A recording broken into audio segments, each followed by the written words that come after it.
Audio Jungle.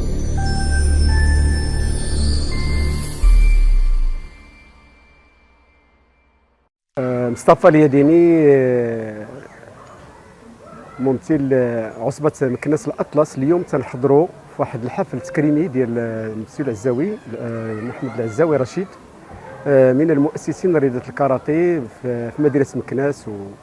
واليوم تنظموا أبناء والتلاميذ ديالو اللي عاشوا معاه يعني واحد الفترة ديال في تأسيس الجمعية ديالو النادي المكناسي.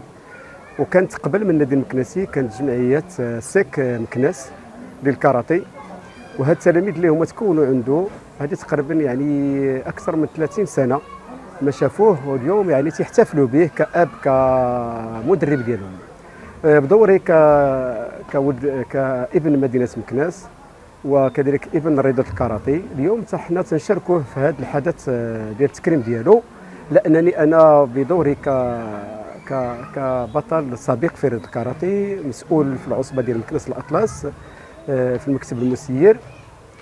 تنعرف مسيو العزاوي اعز المعرفه قبل من تاسيس النادي ديالو، فاش كانت زياره لمدينه مكناس في سنه 1981، وكذلك في 83 82 اسس النادي ديال سيك مكناس اللي كانت اليوم صبحت نادي المكناسي.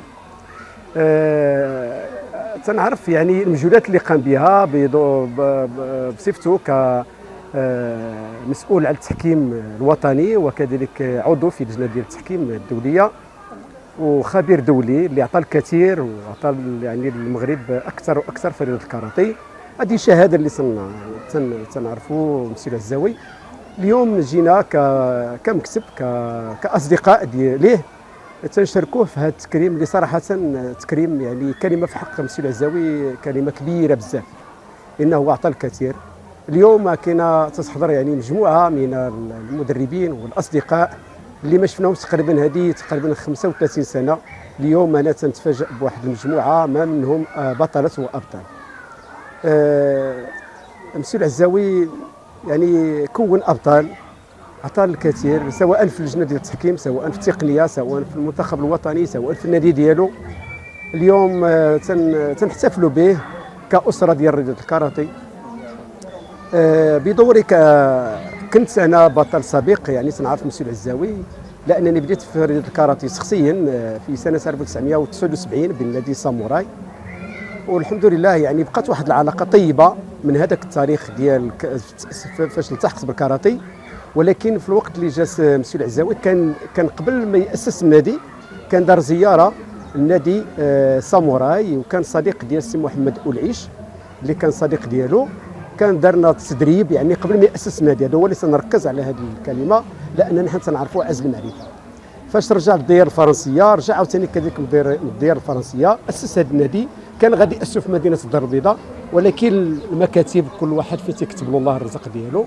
انا اسس هذا النادي في مدينه مكناس، والحمد لله حنا اليوم فرحانين بهذا التكريم ديالو، وفرحانين بهذا المجهود، وتنشكروا اللجنه المنظمه وتنشكروا التلاميذ ديالو اللي فكروا فيه. وهذو هما نعمه التلاميذ، وهذو هما نعمه الابطال، والرياضه الكاراتيه تتربينا. والرياضه الكاراتيه يعني تتميز بواحد الاخلاق وبواحد الاحترام. واليوم هذا هو دليل على رياضه الكاراتيه بالاحترام ديالها، هو اليوم ان كاينين تلاميذ وابطال ديال المسيو العزاوي اليوم تيقدموا له يعني واحد التكريم وكلمه في حقه. تنشكرهم جزيل الشكر، وهذا هو اللي غادي يمكن لي نقول. شنو رساله للاسره العزاوي، رساله اخيره؟